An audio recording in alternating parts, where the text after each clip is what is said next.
ছেলেটিকে একটি চাকরি দিন। ডিগ্রি, স্বপ্ন, ব্যর্থতার বোঝা বইতে বইতে ছেলেটি আজ ক্লান্ত। সে মাথা উঁচু করে বাঁচতে চেয়েছে মাত্র। ছেলেটি রূপম হয়ে ওঠার আগে ছেলেটিকে একটা চাকরি দিন, ছেলেটিকে বাঁচতে দিন।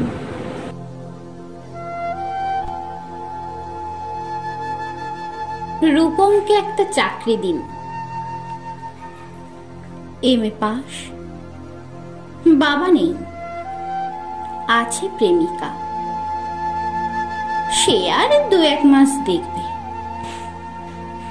তারপর নদীর এপার থেকে নদীর ওপারে গিয়ে বলবে, রূপম আজ চলি, তোমাকে মনে থাকবে চিরদিন। রূপমকে একটা